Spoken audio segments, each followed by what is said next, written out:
Welcome to NEET academy. তো তোমাদের WB constable বা কেপি কনস্টেবল, লেডি কনস্টেবল সমস্ত প্রিভিয়াস ইয়ার কোশ্চেন কিন্তু সলভ হয়ে গেছে। এবার কিন্তু ডাব্লিউবি এসআই যে প্রিভিয়াস ইয়ার কোশ্চেন, যেহেতু 2018 সালের পর যে সমস্ত এসআই এক্সাম হয়েছে প্রিলিমসের, সেগুলো কিন্তু আলোচনা হবে। তো ক্লাসটি একটি খুবই গুরুত্বপূর্ণ হতে চলেছে। এবং তোমরা দেখতেই পাচ্ছ যে ডাব্লিউবি এসআই কোন সালের, এটা হবে কিন্তু 2018 সালের প্রিলিমসের ডাব্লিউবির এসআই এর প্রশ্নপত্র। সেটা কি? এটা হলো জিকে কিন্তু আলোচনা হবে, জিকে পোর্শনটা। তো জিকে পোর্শন মানে টোটাল তাহলে জিকে কয়টি ছিল? টোটাল জিকে কিন্তু ছিল 50টি। ঠিক আছে, কয়টি ছিল? 50টি। তার মধ্যে 30টি আজকে আলোচনা হবে, পরের ক্লাসে 20টি আলোচনা করব। ঠিক আছে, 30টি আলোচনা হবে, পরের ক্লাসে 20টি। ওকে। তো কোশ্চেনগুলো ভালোভাবে আলোচনা হবে এবং সেই কোশ্চেন সম্পর্কে আরও কি কোশ্চেন হতে পারে সেগুলো কিন্তু বলা হবে, এবং সেই কোশ্চেনগুলো কিন্তু ঘুরে ঘুরে আসবে, এবং তোমরা এই ক্লাসগুলো করলে 100% তোমরা কম পাবে।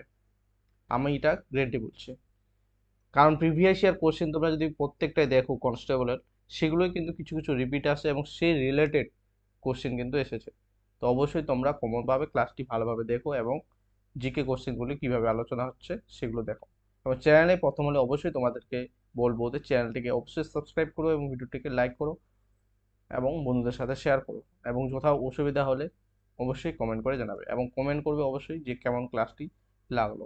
ঠিক আছে, তাতে আমরা কি মানে ক্লাস ভালোভাবে কন্ডাক্ট করা কি ইচ্ছে হয়।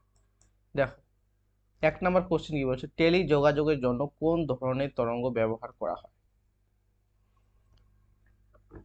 টেলি যোগাযোগের জন্য কোন তরঙ্গ ব্যবহার করা হয়? এ মাইক্রো তরঙ্গ, বি অতিবেগুনি রশ্মি, সি অবলোহিত রশ্মি, ডি হলো এক্স রশ্মি। অতিবেগুনি রশ্মি কি আমরা ব্যবহার করি? সূর্য থেকে রেডিয়েশন যে বের হয়, সূর্য থেকে আমাদের একটা অতিবেগুনি রশ্মি আসে, এবং ওজোন স্তর, আমাদের স্ট্রেটোস্ফিয়ারে যে ওজোন লেয়ার আছে, সেটা কি অতিবেগুনি রশ্মিকে রক্ষা করে। এবং যদি অতিবেগুনি রশ্মি আমাদের শরীরে পড়ে বা গাছপালায় পড়ে, সেটা কি হয়? ক্ষতি হয়, তাই না? তো সেটা কি হতে পারে? অবশ্যই না। অবলোহিত রশ্মি হবে না, এক্স রশ্মি হবে। এক্স রশ্মি আমরা কি করি? বিভিন্ন আমাদের যদি হাড় ভেঙে যায়, সেই হিসেবে আমরা এক্স রে ব্যবহার করি, এক্স রে, তাই না? তো আমাদের অপশন এলিমিনেট করলেই কিন্তু আমাদের এই যে অপশন মাইক্রো তরঙ্গ, এটা আমরা পেয়ে যাচ্ছি। ঠিক আছে, তাহলে কি হবে? মাইক্রো তরঙ্গ ইজ দ্য রাইট অ্যান্সার। আর মাইক্রো তরঙ্গকে কিন্তু আমরা আর মাইক্রো তরঙ্গকে আমরা রেডিও তরঙ্গ নামেও জানি, রেডিও তরঙ্গ নামেও কিন্তু আমরা জানি। ওকে, এগুলো কিন্তু ভালোভাবে পড়তে হবে। এছাড়া যদি নেক্সট আর আমি যদি বলি, স্যাটেলাইটের কাজেও কিন্তু এই মাইক্রো তরঙ্গ লাগে। ঠিক আছে, এবার 2 নম্বর কোশ্চেন, উচ্চতা জনিত ভয় কে বলা হয়? উচ্চতা জনিত, তুমি যদি ধরে নাও দুতলা, প্রথমে আমরা যখন ছোট ছিলাম, দুতলা উঠতে উঠতে কি আমাদের সিঁড়িতে উঠতে উঠতে এত ভয় লাগতো, তাই না? সেইটাকে কি বলে? এছাড়া তুমি এখন যদি দুতলা যদি চড়ে চড়ে অভ্যাস হয়ে যায়, ধরো 10 তলা উঠেছো, 10 তলা উঠে তুমি নিচে তাকাচ্ছ, তবু একটা কি দেহে শরীরে একটু শিরশিরানি হয়, যে ভয় লাগে। ঠিক আছে, এটাকে কি বলে? এইটাকে বলে কিন্তু অ্যাক্রোফোবিয়া। কি বলে? এই উচ্চতা জনিত ভয়টাকে বলা হয় অ্যাক্রোফোবিয়া, মনে রাখবে। নেক্সট 3 নাম্বার, সাইখম সাইখম মীরাবাই চানু কোন খেলার সাথে যুক্ত ছিলেন? সাইখম মীরাবাই চানু কোন খেলার সাথে যুক্ত? সাঁতার, বক্সিং, ভারোত্তোলন না জিমন্যাস্টিক? তো এটা রাইট অ্যান্সার কি হবে?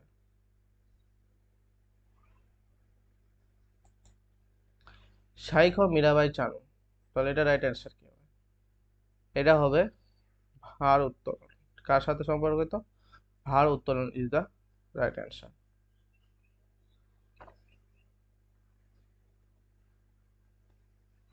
ভার উত্তোলন হবে রাইট অ্যান্সার। তাহলে সাইখম মীরাবাই চাই কোন খেলার সাথে যুক্ত? ভার উত্তোলন। এখানে আছে সাঁতার। সাঁতারের সাথে যুক্ত একজন ব্যক্তি যিনি ভারতের প্রথম ইংলিশ চ্যানেল পার করেছিলেন, মিহির সেন। খুবই কিন্তু ইম্পর্টেন্ট, এটা পরীক্ষাও এসেছিল, যে মিহির সেন প্রথম কি, মিহির সেন প্রথম ভারতের প্রথম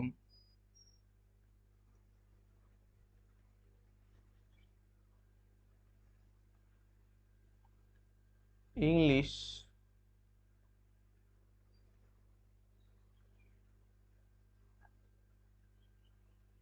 চ্যানেল পার করেছেন।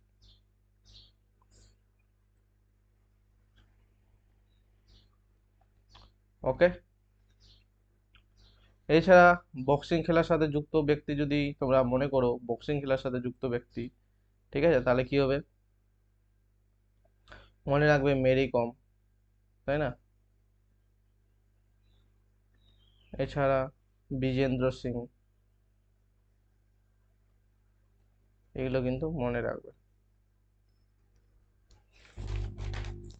ওকে, নেক্সট চলে যাই। নাবার্ড, নাবার্ড প্রতিষ্ঠানটি জড়িত কিসের সাথে? গ্রামের উন্নয়ন, শহরের উন্নয়ন, শিল্পের উন্নয়ন, না রেলের উন্নয়ন? তো এটা রাইট অ্যান্সার কি হবে? তো নাবার্ডের ফুল ফর্ম অবশ্যই তোমরা মুখস্থ রাখবে। নাবার্ডের ফুল ফর্ম কি? নাবার্ডের ফুল ফর্ম এই যে মনে রাখো, national bank for agriculture and rural development.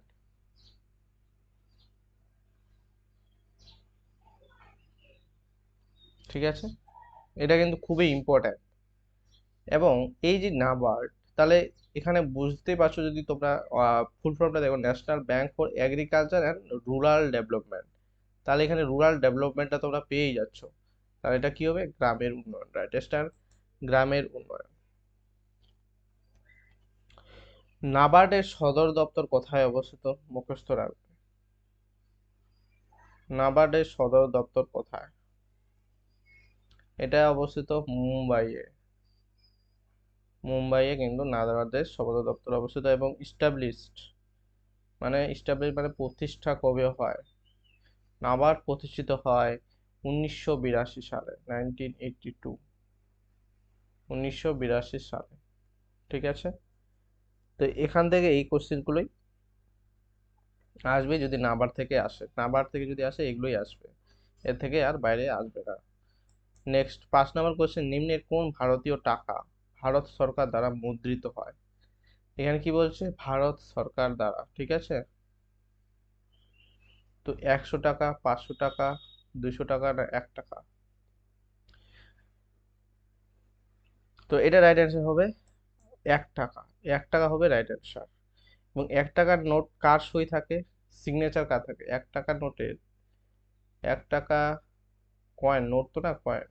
আচ্ছা, কয়েনে তো সিগনেচার থাকে না, তাই না? আমার এটা ইরেজারটা কাজ করছে না কেন? আচ্ছা, সুইচটা আগে ঠিক করতে হবে। 1 টাকার নোটে, 1 টাকার নোটে ভারতের কেন্দ্রীয় অর্থ সচিব, ভারতের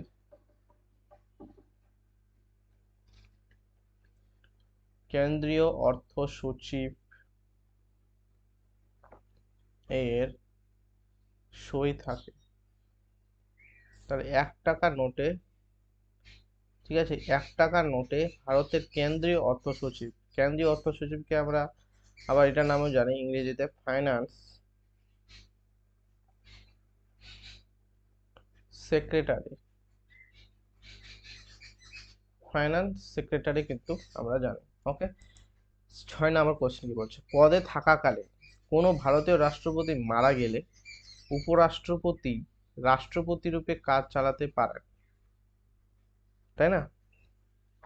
কত মাস, কতদিন চালাতে পারে? 6 মাস, 3 মাস, 1 বছর, না 2 বছর? তো এটা অ্যান্সারটা দেওয়ার চেষ্টা করো। তবে আমরা জানি বর্তমানে আমাদের রাষ্ট্রপতির নাম হচ্ছে, তোমরা জানো সবাই, ঠিক আছে, রাষ্ট্রপতি কে আছে।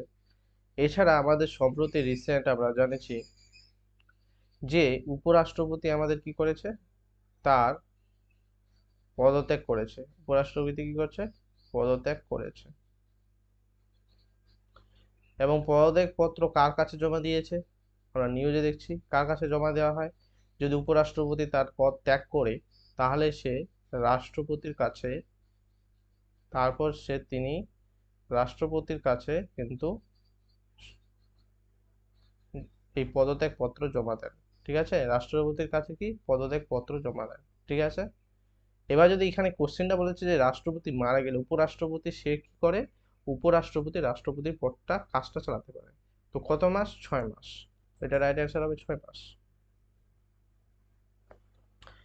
বর্তমান যে রাষ্ট্রপতি আমাদের দ্রৌপদী মুর্মু আছে, ঠিক আছে, দ্রৌপদী মুর্মু কততম রাষ্ট্রপতি, এটা হবে 15তম রাষ্ট্রপতি। এবং এই যে জগদীপ ধনখড় উপরাষ্ট্রপতি কি, আমাদের উপরাষ্ট্রপতি সম্প্রতি পদত্যাগ করেছে। ঠিক আছে, মানে আজকের তারিখ অনুযায়ী আমরা যদি ধরি, যদি পরে দেখো তোমরা, তাহলে কিন্তু অন্য চেঞ্জ হয়ে যেতে পারে। তো উপরাষ্ট্রপতি পদত্যাগ করেছে, তাই না, এবং রাষ্ট্রপতির কাছে কি পদত্যাগপত্র জমা দেওয়া দিয়ে, ঠিক আছে। এবং উপরাষ্ট্রপতি যে ছিল জগদীপ ধনখড়, ঠিক আছে, কে ছিল, জগদীপ ধনখড়।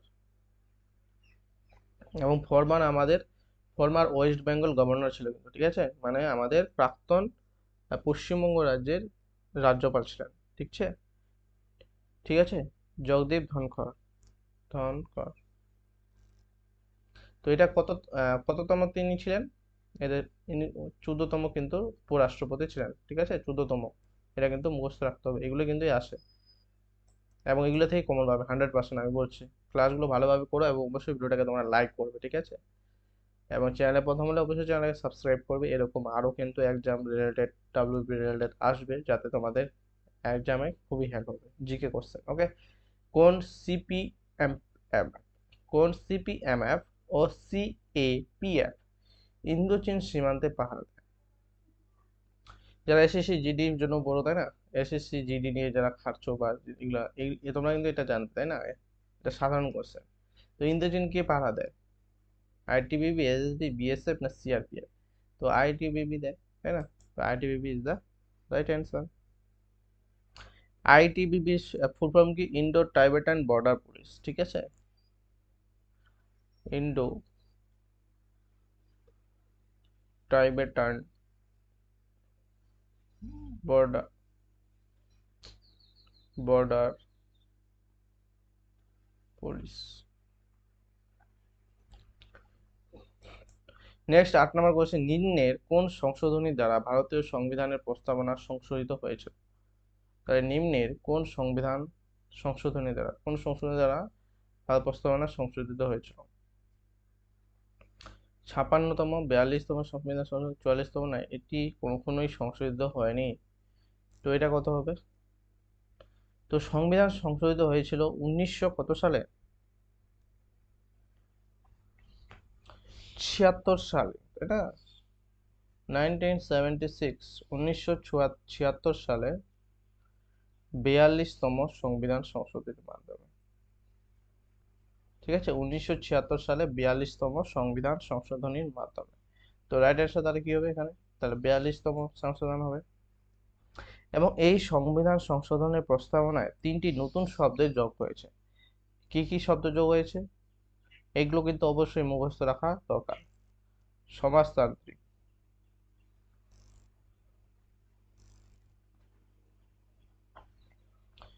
ইংরেজিতে বলবো সোশ্যালিস্ট,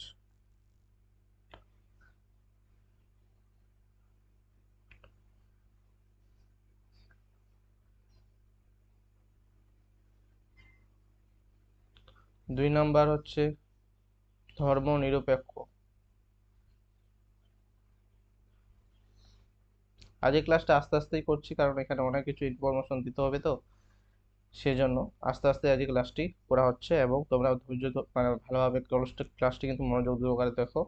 পারলে তোমরা এগুলো খাতায় লিখে নাও। যদি খাতায় না লিখতে চাও তাহলে ভিডিওটাকে অবশ্যই এই ধরনের কোশ্চেনটা আছে এই নাম্বার পজ করে দিবে, এখানে ডাইরেক্ট মুখস্থ করবে, ঠিক আছে। এবার নিম্নের কোন সংশোধনী দ্বারা ভারতের সংবিধান, নিম্নের 1976 সালে 42তম সংবিধান সংশোধনের দ্বারা ভারতীয় সংবিধান প্রস্তাবনা সংশোধিত হয়েছিল, এবং সেখানে কি 3টি শব্দ যোগ হয়েছিল, সেটা কি কি সমাজতান্ত্রিক বা সোশ্যালিস্ট, ধর্মনিরপেক্ষ সেকুলার, আর একটা কি সংহতি বা ইন্টিগ্রিটি। এইভাবে তোমরা মুখস্থ করবে।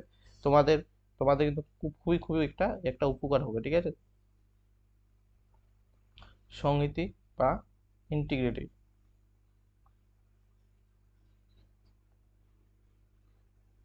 ওকে। এগুলো কিন্তু পরীক্ষায় আসবে, এইগুলোই আসবে, ঠিক আছে। এবং 44তম সংবিধান সংশোধন মানে কি, এটা 1978 সালে হয়েছিল। হ্যাঁ, 1978 সালে 44তম সংবিধান সংশোধিত হয়েছিল, এবং সেখানে কি সম্পত্তির যে অধিকারটা ছিল সেই সম্পত্তির অধিকারটাকে কিন্তু বাদ দেওয়া হয়েছিল মৌলিক অধিকার থেকে, ঠিক আছে। নেক্সট, ভারতীয় সর্বাপেক্ষা পুরাতন হাইকোর্ট হলো Kolkata high court, Bombay high court, Allahabad high court, না মাদ্রাস হাইকোর্ট। তো ভারতের সর্বাপেক্ষা পুরাতন হাইকোর্ট কি হবে?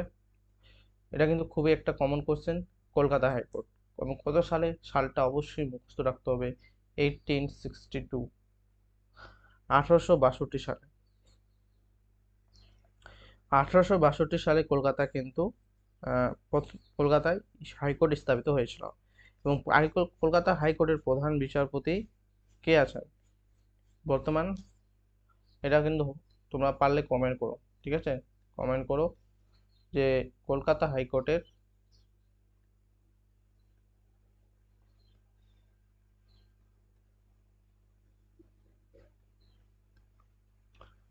বর্তমান প্রধান বিচারপতি।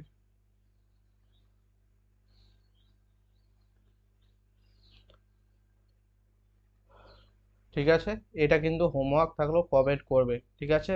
অবশ্যই সবাই সবাই কিন্তু কমেন্ট করবে। যদি তোমরা কমেন্ট করো, ঠিক আছে, তাহলে কিন্তু তোমাদেরই লাভ, তোমরা কিন্তু একটা কোশ্চেন জানলে, ঠিক আছে।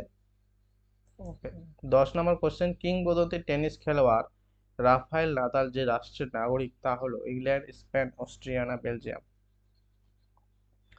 কিংবদন্তি টেনিস খেলোয়াড় রাফায়েল নাদালের যে রাষ্ট্রের নাগরিক তা হলো ইংল্যান্ড, স্পেন, অস্ট্রিয়া, না বেলজিয়াম।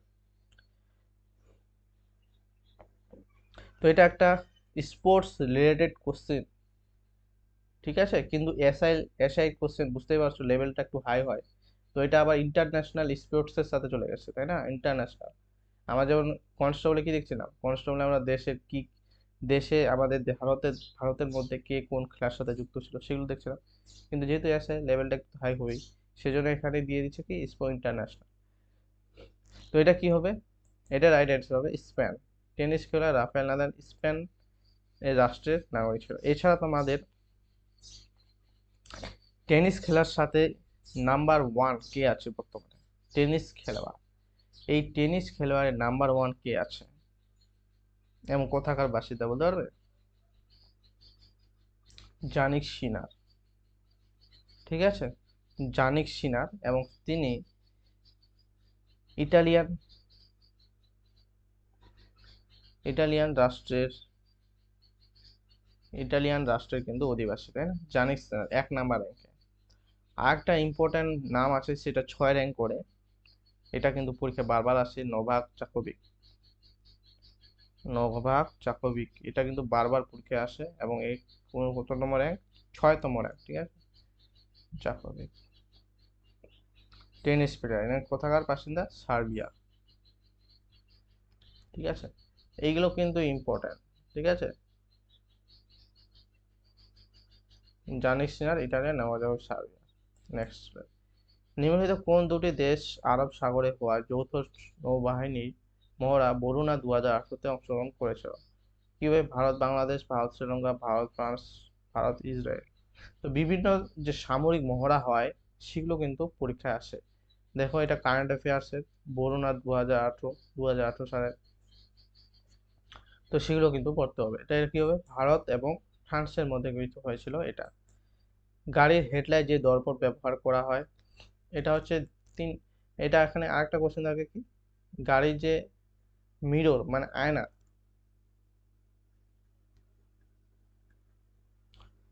ভিউ ফাইন্ডার লেখা থাকে, ঠিক আছে, তাহলে এখানে কি হবে, ভিউ ফাইন্ডার, ভিউ ফাইন্ডার বা আয়না। কি লেন্স ব্যবহার করা হয়, তাই না? গাড়ির ভিউ ফাইন্ডারে কিন্তু আমরা উত্তল লেন্স দেখি, উত্তল লেন্স। এবং এই গাড়ির যদি হেডলাইটটা দেখো নিচের দিকে একদম নিচের মতো কেমন যেন গোল ধরনের, তাই না? তো এটা অবতল দর্পণ হবে, কোই গোলাকার অবতল দর্পণ ইজ দ্য রাইট অ্যান্সার। ওকে, নিচের কোন ব্যক্তিত্ব গ্লোবাল ওমেন্স লিডারশিপ ইয়ার 2018-তে পুরস্কৃত হয়েছে? এটা একটা কারেন্ট অ্যাফেয়ার্স। তো গ্লোবাল ওমেন লিডারশিপ ইয়ার 2018-তে পুরস্কৃত হয়েছে কে? শেখ হাসিনা, ঠিক আছে, প্রাক্তন বাংলাদেশের প্রধানমন্ত্রী। তো বর্তমান প্রধানমন্ত্রী কে আছে? বর্তমান বাংলাদেশের প্রধানমন্ত্রী কে আছে বলো, তাই না? ট্রেন্ডিং প্রধানমন্ত্রী। ট্রেন্ডিং প্রধানমন্ত্রী কেন? কারণ বুঝতেই পারছো কি হারে শেখ হাসিনাকে বাংলাদেশ থেকে তাড়ানো হয়েছিল, বাংলাদেশ কি গন্ডগোল, কাজে এটা ট্রেন্ডিং নিউজই চলে, তাই না? বর্তমান বাংলাদেশের প্রধানমন্ত্রী কে বলো, তোমরা বলো, চেষ্টা করো, চেষ্টা আবার কি, তোমরা তো সবাই পারবে। তো কি হবে, মোহাম্মদ ইউনূস।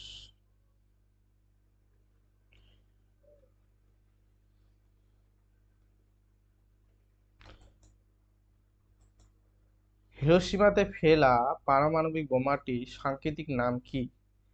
হিরোশিমাতে ফেলা পারমাণবিক বোমা, হিরোশিমা এবং নাগাসাকি, একটা ফেলা হয় হিরোশিমাতে আর একটা ফেলা হয় কোথায়? নাগাসাকিতে। বলো তাহলে নাগাসাকিতে কি হয়? নাগাসাকিতে হচ্ছে ফ্যাট ম্যান, ফ্যাট ম্যান। আর হিরোশিমাতে হয় লিটল বয়, ঠিক আছে, লিটল বয় হচ্ছে হিরোশিমাতে ফেলা হয় এবং নাগাসাকিতে ফ্যাট ম্যান। এবং এটা তোমাদেরকে মুখস্থ রাখতে হবে ডেটটা, কত সালে, সালটা মনে রাখতে হবে 1945, 1945 সালে, 6/9 আগস্ট। 6 তারিখে ফেলা হয় লিটল বয় হিরোশিমাতে, আর 9 তারিখে ফেলা হয় হচ্ছে ফ্যাটম্যান, ঠিক আছে, এইগুলো কিন্তু মুছতে হবে। জীবাশ্ম বিদ্যা সংক্রান্ত বিষয় কি? পেট্রোলজি, প্যালিওন্টোলজি, পেলিও বোটানি, আর্কিওলজি। জীবাশ্ম সংক্রান্ত বিদ্যা কি হবে? এটা রাইট অ্যান্সার হবে প্যালিওন্টোলজি, ঠিক আছে, palaeontology is the right answer. যদি বলে এইখানে যে আছে পেট্রোলজি, পেট্রোলজি কি? পেট্রোলজি হলো শিলা সম্পর্কিত বিদ্যা,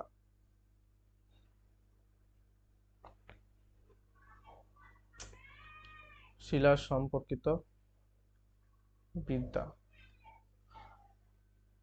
আর্কিওলজি কি? আর্কিওলজি হলো প্রত্নতত্ত্ব, প্রত্নতত্ত্ব বিষয়ক বা সম্পর্কিত বিদ্যা। প্রত্নতত্ত্ব মানে বুঝতে পারছো, প্রত্নতত্ত্ব মানে হলো ওই যে প্রাচীন যুগে বিভিন্ন ধরনের হাড়ি কলসি, তারপর বিভিন্ন ধরনের যে বের হয় সেগুলো নিয়ে গবেষণা করাই হলো প্রত্নতত্ত্ব বিশ্ববিদ্যালয়। আর পেলিও বটানি এটা হলো উদ্ভিদ, এই যে উদ্ভিদ বিদ্যা সম্পর্কিত বিদ্যা, ঠিক আছে। প্রাচীনকালে যে গাছপালা কেমন ছিল এবং বর্তমানে গাছপালা কি, এই অনেক ধরনের ব্যাপার আছে, তাই না? যারা পড়ে এটা তারা বুঝতে পারবে বেশি করে। তো এটা হচ্ছে উদ্ভিদ সম্পর্কিত বিদ্যা, ঠিক আছে। এইগুলা এই কোশ্চেনটা কিন্তু আসে, এই কোশ্চেন বলতে কি মানে বিভিন্ন সংক্রান্ত বিদ্যা। যদি বলে প্যাডোলজি, আর একটা এখানে ইম্পর্টেন্ট একটা আছে প্যাডোলজি। প্যাডোলজিটা কি? প্যাডোলজি হলো মৃত্তিকা সংক্রান্ত বিদ্যা, এটা কিন্তু পরীক্ষা এসেছে, তাই না? তো এই বিষয়টা তোমাদের কি করতে হবে, মুখস্থ রাখতে হবে এই টপিকটা, তাই না? বিভিন্ন সম্পর্কিত বিদ্যা, তাই না, প্যাডোলজি। নিম্নের কোন ব্যক্তি দিন ই ইলাহির সদস্য ছিলেন? তাহলে নিম্নের কোন ব্যক্তি দিন ই ইলাহির সদস্য ছিলেন? তানসেন, রাজা বীরবল, রাজা মানসিং না টোডরমল? তো দিন হি ইলাহি প্রবর্তন করেন কে? এটা আমাদেরকে মুখস্থ রাখতে হবে। এটাও কিন্তু দিন ই ইলাহি প্রবর্তন করেন মুঘল সম্রাট আকবর। তাহলে দিন ই ইলাহি কে প্রবর্তন করেন? মুঘল সম্রাট আকবর। তাহলে এই দিন ইলাহির মধ্যে সদস্য ছিলেন রাজা Birbal. Is the right answer. কি হবে? রাজা বীরবল। নেক্সট কোশ্চেন, 17 নম্বর। সৌরজগতের একমাত্র গ্রহ যা পূর্ব থেকে পশ্চিম দিকে ঘোরে। তার এই টপিকটা এই তোমাদের বলছিলাম সোলার সিস্টেম থেকে পশ্চিম কোশ্চেন আসেই। তো দেখো একটু কি বলছে, পূর্ব থেকে পশ্চিম। আমাদের পৃথিবী কোন দিক থেকে কোন দিকে ঘোরে? পৃথিবী ঘুরে পশ্চিম থেকে পূর্ব দিকে, পশ্চিম থেকে পূর্ব দিকে, তাই না? কিন্তু সৌরজগতে এমন একটা গ্রহ আছে সেটা কি পূর্ব থেকে পশ্চিমে ঘোরে, মানে উল্টো দিকে, তাই না, বাকি গ্রহের থেকে। এটা হবে শুক্র। ঠিক আছে, শুক্র গ্রহ। শুক্র গ্রহকে কি বলা হয়? সব থেকে হটেস্ট প্ল্যানেট, মানে উষ্ণতম গ্রহ। ঠিক আছে, শু- শুক্র গ্রহকে কিন্তু পৃথিবীর যমজ গ্রহ বলা হয়। পৃথিবীর কি যমজ গ্রহ হলো শুক্র। ঠিক আছে, বৃহস্পতি তোমরা জানো, বৃহস্পতি সবচেয়ে পৃথিবী সৌরজগতের বৃহত্তম গ্রহ। এখানে একটা কোশ্চেন আছে যে বৃহৎ লাল বিন্দু কিন্তু দেখা যায়, বৃহৎ লাল বিন্দু কিন্তু আমাদের বৃহস্পতি গ্রহে দেখা যায়। ওকে, এগুলো কিন্তু ইম্পর্টেন্ট। পশ্চিমবঙ্গের নিম্নলিখিত নদীগুলির সাথে জেলাগুলির সঠিক সম্পর্ক স্থাপন করুন। এখানে নদীর নাম আছে, এখানে জেলা আছে। একটা কোশ্চেন দুটা কোশ্চেন মিলালে কিন্তু অ্যান্সার হয়ে যাবে, বাকি কোশ্চেন দেখতেই হবে না। যেমন দেখো তোমরা ধরো নাও, সরি, এই যে কংসাবতী আছে, কংসাবতী তোমরা অপশনটা মিলাতে পারছো না, ঠিক আছে কংসাবতী পেলাম না। নিচেরটা দেখো, নিচে কি আছে? তিস্তা। তিস্তা কোথায় দেখা যায়? 2 নাম্বার। ধরে না ওইটাও পেলে না, কি পারছি না, ছেড়ে দিবে না কোশ্চেনটাকে, কেউ কই ছেড়ে দেয় প্রথম দিকটা 2টা নাম্বার। পরের অপশনগুলো দেখো কি আছে, গঙ্গা। হ্যাঁ, গঙ্গা কোথায় গেছে? মুর্শিদাবাদ, কোচবিহার, জলপাইগুড়ি। তো গঙ্গা অবশ্যই কোথায় গেছে? মুর্শিদাবাদ গিয়েছে, এটা আমরা বলতে পারবো। তর্ষা, তর্ষা আমরা কোথায় দেখতে পাই? তর্ষা দেখতে পাচ্ছ যে কোথায়? কুচবিহারে দেখতে পাই তর্ষা। এইবার তোমরা মিলাই নাও, ধরে না প্রথমটা একটাই পারলে, শুধু গঙ্গাটা পেলে। 3-এর এ, দেখো 3-এর এ অপশন কোথায় আছে? এই যে 3 সি, এখানে সি আছে, এখানে সি আছে, ঠিক আছে। 3-এর ডি, আর এখানে শুধু একটাই আছে, তার মানে দেখো একটা কোশ্চেন পেলে কিন্তু উত্তরটা হয়ে যাচ্ছে, বাকিগুলো এমনি মিলে যাবে।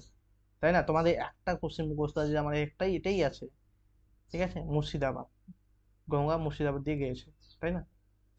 তাহলে দেখো একটা কোশ্চেন মিলে গেল, অপশন দেখলা, উত্তর দিয়ে দাও সি, তাহলে রাইট অ্যান্সার হচ্ছে সি। এইভাবে কিন্তু এই কোশ্চেনগুলো অ্যান্সার করতে হবে।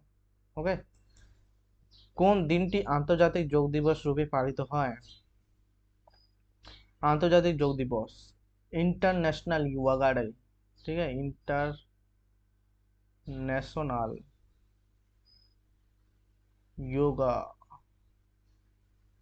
डे। তো কত তারিখে পালিত হয় এটা? 31শে মে, 1লা জুন, জুলাই, 21শে জুন, 1লা ডিসেম্বর। তো এটা রাইট অ্যান্সার কি হবে? চেষ্টা করো তোমরা। দেখো ইম্পর্টেন্স ডে তোমাদেরকে আমি বলে রাখছি যে ইম্পর্টেন্ট ডে অবশ্যই মুখস্থ রাখতে হবে। তোমরা যদি ইম্পর্টেন্ট ডে মুখস্থ করতে চাও সুন্দরভাবে, আমার ক্লাস করাই আছে, তোমার চ্যানেলে দেখে নিও, যে চ্যানেলে খুঁজে নিও ইম্পর্টেন্ট ডে। ঠিক আছে, তোমরা কিন্তু পেয়ে যাবে, স্ট্যাটিক জিকের মধ্যে পেয়ে যাবে, স্ট্যাটিক জিকের একটা প্লে লিস্ট আছে, হয়তো সেখানেই আছে আই থিঙ্ক। তো সেখানে তোমরা খুঁজে নেবে এবং ইম্পর্টেন্ট ডে ক্লাসটা করে নেবে, ক্লাসটা শুধু করবে না, তোমরা খাতার নোট করবে, ওটা খাতায় নোট করলে ওইভাবে হয় না, ঠিক আছে? যেটা খাতায় নোট করতে বলবো সেটা নোট করলে কিন্তু বেশি ভালো তোমাদের। এবার দেখো, আন্তর্জাতিক যোগ দিবস 21শে জুন হবে রাইট অ্যান্সার। ওকে, আচ্ছা এগুলা যে আছে 31শে মে, এগুলা আমরা একটু বলে দিই, এগুলো এগুলো কিন্তু ইম্পর্টেন্ট। হ্যাঁ, এগুলো কিন্তু ভেরি ভেরি ইম্পর্টেন্ট। 31শে মে, 1লা জুলাই, হ্যাঁ, এগুলো কিন্তু ইম্পর্টেন্ট। এটা 31শে মে হচ্ছে বিশ্ব তামাক মুক্ত দিবস, বিশ্ব তামাক মুক্ত দিবস, ভেরি ভেরি ইম্পর্টেন্ট। 1লা জুলাই হচ্ছে ডাক্তার দিবস, মানে ডক্টরস ডে, ডাক্তার দিবস। 21শে জুন আমরা পড়লাম। 1লা ডিসেম্বরকে ওয়ার্ল্ড এইডস, এটা তো সংক্ষেপে, আচ্ছা, AIDS, এইডস ডে, ঠিক আছে? এগুলো কিন্তু হয় ইম্পর্টেন্ট, প্রত্যেকটা ইম্পর্টেন্ট এখানে যতগুলো আছে। নেক্সট, 20 নম্বর, কোন অনুচ্ছেদ অনুযায়ী ভারতীয় সংবিধান সংশোধন করা হয়? অনুচ্ছেদ 360, অনুচ্ছেদ 362, অনুচ্ছেদ 368, অনুচ্ছেদ 370। কি বলছে, কোন অনুচ্ছেদ অনুযায়ী ভারতীয় সংবিধান সংশোধন করা? এটা হবে 368, তাই না? 368 ইজ দ্য রাইট অ্যান্সার। ওকে,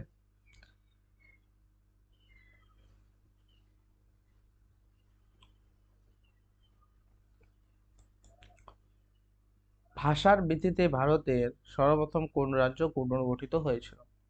ঠিক আছে, এটা তো খুব ভালো একটা কোশ্চিন। ভাষার ভিত্তিতে সর্বপ্রথম রাজ্য তামিলনাড়ু, অন্ধ্রপ্রদেশ, কর্ণাটক না পশ্চিমবঙ্গ?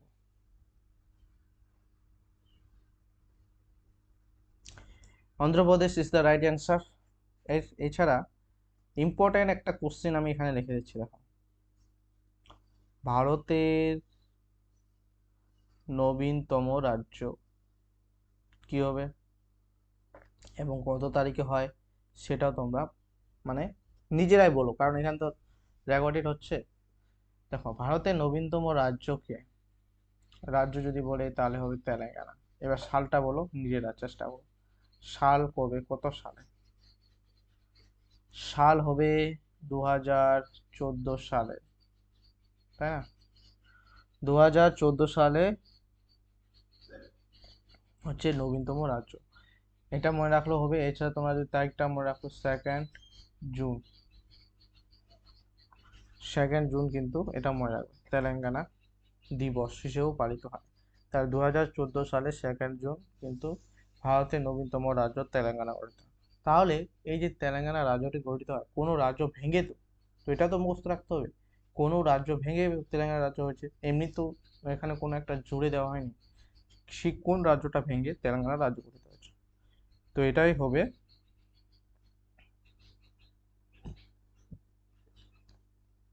অন্ধ্রপ্রদেশ। অন্ধ্রপ্রদেশ রাজ্যটি ভেঙে তেলেঙ্গানা রাজ্যটি গঠিত হয়েছিল। ঠিক আছে, দেখো ক্লাসের লেভেল দেখো এবং ক্লাসের কোয়ালিটি দেখো, কোশ্চিনের লেভেল দেখো, যেগুলো পরীক্ষায় আসে সেরকম ভাবেই হচ্ছে। তো অবশ্যই তোমরা চ্যানেলটাকে সাবস্ক্রাইব করবে, ঠিক আছে, এবং ভিডিওটাকে লাইক করতে ভুলো না, লাইক কিন্তু তোমরা কমই করছো, এবং কমেন্ট করবে ক্লাসটি কেমন লাগলো, এবং কমেন্ট অবশ্যই করবে, কিন্তু প্রত্যেকজনই করবে, হোমওয়ার্কটা দেওয়া যে হয়েছে সেটা। ওকে, নিম্নের ব্যক্তিবর্গের মধ্যে কে ভারতের বর্তমান মুখ্য নির্বাচন কমিশনার? এটা দেখো, এটা তখন এটা এটা এই অপশনগুলো এগুলা হবে না, তোমরা জানোই কেন এই অপশন হবে না, মানে বর্তমানে, ঠিক আছে, তখনকার ঠিক আছে। এখন 2018 সালে মুখ্য নির্বাচন কমিশনার কে ছিলেন? তারপর অ্যান্সারটা কি হবে? অশোক লাবাসা। তারপর কে হচ্ছে? রাজীব কুমার ছিল, রাজীব কুমারও কিন্তু চেঞ্জ হয়েছে। এখন বর্তমানে কে আছে? বর্তমানে আছে জ্ঞানেশ কুমার। এটা কিন্তু চেঞ্জ হয়, ঠিক আছে, আমি এখানে লিখে দিচ্ছি জ্ঞানেশ কুমার। এটা 2029 সাল পর্যন্ত থাকবে ইনি, ঠিক আছে, 2029 সাল থেকে, তোমাদের তো তার আগেই এক্সাম হয়ে যাবে। তো এটাই মুখস্থ রাখবে, জ্ঞানেশ কুমার, ঠিক আছে। এবং মনে রাখবে কততম? 26তম, 26তম। এইগুলো কোশ্চেন না এসআই এর জন্য একদম পিওর কোশ্চেন, এই কোশ্চেন দেবে না। এই জ্ঞানেশ কুমার বর্তমান ভারতের মুখ্য নির্বাচন কমিশনার জ্ঞানেশ কুমার কে, এটা কনস্টেবল লেভেলের পরীক্ষার জন্য। আর এসআই লেভেলের পরীক্ষা হচ্ছে কততম মুখ্য নির্বাচন কমিশনার জ্ঞানেশ কুমার, এটা হলো এসআই লেভেলের কোশ্চেন, 26তম, এটা কিন্তু মনে রাখতে হবে। এবং জ্ঞানেশ কুমার যে টেনিওর বা মেয়াদ কত বছর অবধি, 2029 সাল পর্যন্ত কিন্তু তার মেয়াদ আছে। তার আগেও তিনি যদি অবশ্য পদত্যাগপত্র জমা দিতে পারেন, ঠিক আছে, নিজে থেকেই, ঠিক আছে, এটা একটা অন্য ব্যাপার, তাই না? যেমন উপরাষ্ট্রপতি আমাদের জগদীপ ধনকর তার মেয়াদ না ফুরাতে কি তার পদত্যাগপত্র জমা দিয়েছেন রাষ্ট্রপতির কাছে, ঠিক আছে, সেগুলোও তো অন্য ব্যাপার, কিন্তু তার যে মেয়াদ 2029 সাল পর্যন্ত আছে। 23 নম্বর, হেনরি লুই ভিভিয়ান ডিরোজিও যুক্ত ছিলেন কিসের সাথে? দেখো, এটা হচ্ছে এশিয়া ইয়ং বেঙ্গল মুভমেন্টের সাথে, ঠিক আছে, ইয়ং বেঙ্গল মুভমেন্ট। 23 নম্বর কোশ্চেন, কোন খেলার সাথে ফর্মুলা ওয়ান যুক্ত? ঠিক আছে, ফর্মুলা ওয়ান আমরা অনেক পড়েছি, তাই না? Motor racing, cricket, ice hockey না পোলো? ছোট সময় মানে আমিও, মানে আমি কি বলতো, এই যখন আমাদের বাড়িতে কিন্তু আগে কারেন্ট থাকতো না, মানে কারেন্টের ব্যবস্থা ছিল না, লাইন, ইলেকট্রিক। তো মামার বাড়ি যেতাম, মামার বাড়িতে আর কি ইলেকট্রিক ছিল, টিভি ছিল। তখন ওই যে কার রেসিং গুলো হয় না, এই যেগুলো ফর্মুলা ওয়ানের টাইপের আর কি, ওই কার রেসিং গুলো আমার খুব ভালো লাগতো, ঠিক আছে। বা এটাই হলো তাহলে ফর্মুলা মোটর রেসিং। কারণ আমাদের কিন্তু আমি যে আমাদের এদিকে গ্রাম, মানে গ্রামে, আমি তো বিশাল শহরে বাস করি না, গ্রামে বাস করি। তো সেখানে কি কারেন্ট ছিল না ক্লাস 7 অবধি আমার, ঠিক আছে। ওই আমরা তো কেরোসিন তেল পাওয়া যেত, ঠিক আছে। এখন তো চাল পাওয়া যায়, তাই না, কাছ থেকে, কি যেন বলে, ডিলার, হ্যাঁ, ডিলারদের কাছ থেকে। তো কেরোসিনের তেল প্রত্যেক সপ্তাহে দিত শুক্রবার করে। তো শুক্রবার করে তেল আনতে যেতাম, মানে কেরোসিন তেল ওখানে মোটামুটি কত টাকা লিটার ছিল, ওই 13 টাকা 15 টাকা লিটার ছিল তখন। তখন আর কি আনে ওই কেরোসিনের কুপা, তারপর হ্যারিকেন, এগুলার সাথে আমরা কি পড়াশোনা করতাম। খুব কষ্ট গরমের সময়, হ্যাঁ। তো ওই বাবার বাড়িতে যেতাম, এগুলা দেখতাম, মানে মোটর রেসিং। তো এটা তো মনে পড়লো আর কি কোশ্চেনটা পড়ে, ঠিক আছে। তো এটা হচ্ছে মোটর রেসিং এর সাথে যুক্ত। আচ্ছা, মোটর রেসিং এর সাথে যুক্ত কয়েকজন হচ্ছে ব্যক্তির নাম তোমাদেরকে অবশ্যই মুখস্থ রাখতে হবে। ম্যাক্স ভেস্টাপন, ভেরি ভেরি ইম্পর্টেন্ট, তোমরা রিসেন্ট কারেন্ট অ্যাফেয়ার্স এগুলা দেখো, তাই না? ম্যাক্স ভেস্টাপন, ও ভাই সাহ, কি হচ্ছে?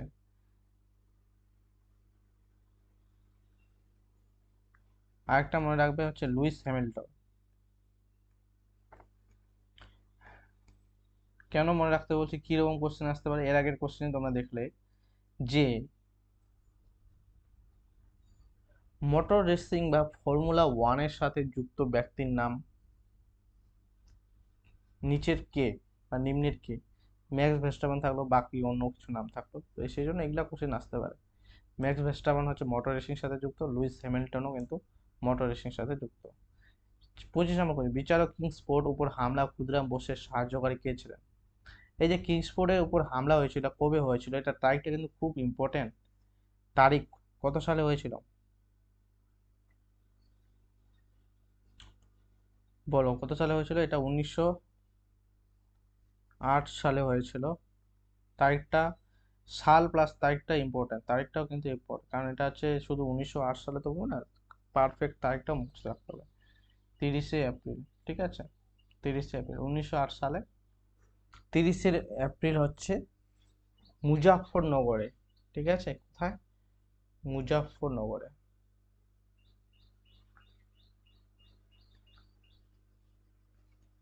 মুজাফফরনগরে বিচারক কিংসফোর্ডের উপর হামলার ক্ষুদিরাম বোস কিন্তু এবং প্রফুল্ল চাকির সহায়তা, কার সাহায্য করি? ক্ষুদিরাম বসু এবং প্রফুল্ল চাকি দুজন ছিল, এই দুজনে কিন্তু মুজাফফরনগরে 1908 সালে 30শে এপ্রিল বিচারক কিংসফোর্ডকে কিন্তু বোম মেরে হত্যা করার চেষ্টা করা হয়েছিল। পুলিৎজার পুরস্কার 2018 পেয়েছিল কে 2018-তে পুলিৎজার পুরস্কার, তাই অবশ্যই রাখতে হবে যে পুলিৎজার পুরস্কার কিসের জন্য দেওয়া হয়, কাদেরকে দেওয়া হয় পুলিৎজার পুরস্কার। পুলিৎজার পুরস্কার দেওয়া হয় সাংবাদিকতা, ভেরি ভেরি ইম্পর্টেন্ট, সাংবাদিকতা।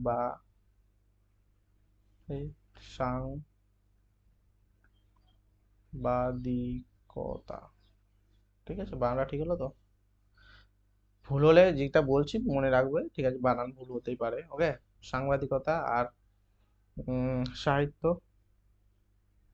সাহিত্য ও সঙ্গীত, এই তিনটি ক্ষেত্রে কিন্তু পুলিৎজার পুরস্কার দেওয়া হয়। তো বেশিরভাগ ক্ষেত্রে ওই সাংবাদিকতার ক্ষেত্রে কিন্তু পুরস্কারটা বেশিভাবে দেওয়া হয়। এটা হবে কি, the new York Times, right answer the new York Times.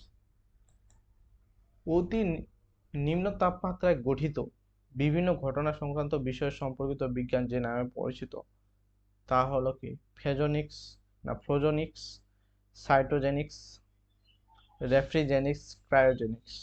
অতি নিম্ন তাপমাত্রায় গঠিত বিভিন্ন ঘটনা সম্পর্কিত বিষয়, এটা একটা আনকমন কোশ্চেন, এরকম আনকমন কোশ্চেন থাকেই পরীক্ষায়, এটা সচরাচর সবাই পারবে না, ঠিক আছে। তো এটা রাইট অ্যান্সার ক্রায়োজেনিক্স, ওকে। রোগ সংক্রমণকারী পতঙ্গদের কি বলা হয়, ভ্যাক্টর, ড্রোনস, ট্রান্সমিটার না কন্ডাক্টর? তো তোমরা যদি অপশন এলিমিনেট করো তাহলে কিন্তু আমরা নিজেরাই বলতে পারি কন্ডাক্টর কি হবে, কন্ডাক্টর হয় না সাধারণত। ট্রান্সমিটার, ট্রান্সমিটার হয়। ড্রোনস, ড্রোনস কি হবে, ভ্যাক্টর হবে। পতঙ্গদের হবে ভ্যাক্টর। এখানে পতঙ্গ যেহেতু আসলো, পতঙ্গ কি, মশা তো অবশ্যই, মশা পতঙ্গ তাই না, আর তাদের ডানা আছে।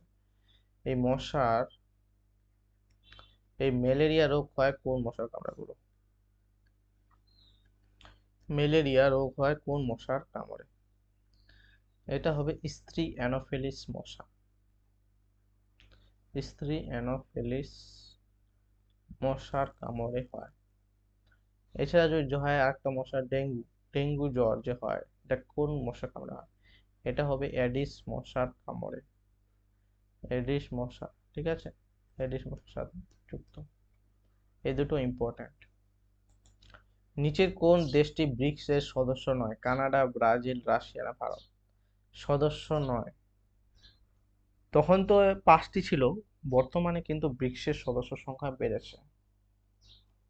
ব্রিক্সের সদস্য সংখ্যা কি বেড়েছে, সদস্য সংখ্যা কিন্তু বেড়ে গেছে। তো এখন যদি বলে ব্রিক্সের সদস্য সংখ্যা কয়টি টোটাল, তো মুখস্থ রাখবে কিন্তু 10টি, পরীক্ষায় দিয়ে দিতে পারে, ঠিক আছে। এবং 10টি, এবং কি কি সেগুলো যদি মুখস্থ রাখতে পারো বেশি ভালো। পুলিশের ক্ষেত্রে সাধারণত দেয় না, তবে এসআই ক্ষেত্রে দিতে পারে, কনস্টেবল ক্ষেত্রে তো দিবে না। কনস্টেবল ক্ষেত্রে এটাই দিবে যে বর্তমান ব্রিক্সের সদস্য সংখ্যা কয়টি বা কয়টি দেশ, অ্যান্সার রাখতে হবে 10টি, এবং সেটা তখন ছিল কানাডা। আচ্ছা, আমি কিন্তু তাহলে লিখে দিচ্ছি নাকি, 5টা বাকি লিখে নাও। এক হবে মিশর, মিশর অ্যাড হয়েছে। তারপর হচ্ছে ইথিওপিয়া,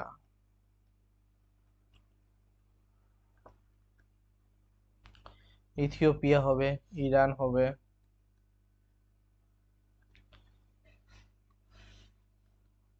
সংযুক্ত আরব আমিরাত হবে, আরেকটা আছে কি সৌদি আরব। তো এই 5টা কিন্তু অ্যাড হয়েছে, 1 2 3 4 5, ঠিক আছে, এগুলো কিন্তু মনে রাখবে। লাস্ট কোশ্চেন আজকের, পরের বাকি কোশ্চেন, বাকি যে 20টা কোশ্চেন বাকি পরের দিন হবে। দেখো, নিম্নলিখিত ব্যক্তিবর্গের মধ্যে কে গুপ্ত যুগে ঔষধ সংক্রান্ত বিদ্যার জন্য পরিচিত ছিলেন? তো ঔষধ সংক্রান্ত, এটা সাধারণত কমন কোশ্চেন বলা চলে, এর আগেও মনে হয় এসেছিল, মনে পড়ছে না কোন সালে, কনস্টেবল হয়তো এসেছিল। সৌরভ, নাগার্জুন, চরক না সুশ্রুত? তো নিয়মিত কোন ওষুধ, এটা হবে সুশ্রুত, এটা কি হবে, রাইট অ্যান্সার সুশ্রুত, ঠিক আছে। তো নিম্নলিখিত কোন ব্যক্তির মধ্যে গুপ্ত যুগের ওষুধ সংক্রান্ত বিদ্যা পরিচিত ছিলেন, এটা হবে রাইট অ্যান্সার সুশ্রুত। সুশ্রুত ছিলেন প্রাচীন ভারতের চিকিৎসক, ঠিক আছে, এবং ঔষধ সংক্রান্ত বিদ্যা যার আছে। তো এই ছিল কোশ্চেন 30টা। তো কেমন লাগলো তোমাদের আজকে ক্লাসটি অবশ্যই তোমরা কমেন্ট করে জানাবে, এবং হোমওয়ার্কটা অবশ্যই তোমরা কিন্তু কমেন্ট করে জানাবে। এবং অবশ্যই যদি চ্যানেলটিকে, অবশ্যই ক্লাসটি দেখেছো, ক্লাসটি যদি ভালো লেগে থাকে অবশ্যই লাইক করবে, কিন্তু অবশ্যই তোমরা লাইক একটা করে দিবে, এবং চ্যানেলে প্রথম হলে অবশ্যই চ্যানেলটাকে সাবস্ক্রাইব করবে, বন্ধুদের সাথে শেয়ার করবে, এবং কমেন্ট করবে হোমওয়ার্ক। তো আজকের মতো এটুকুই, পরের ক্লাসে আবার দেখা হবে তোমাদের সাথে। ততক্ষণে ভালো থাকবে, সুস্থ থাকবে, এবং ভালোভাবে প্রিপারেশন চালিয়ে রাখবে। জয় হিন্দ, বন্দে মাতরম।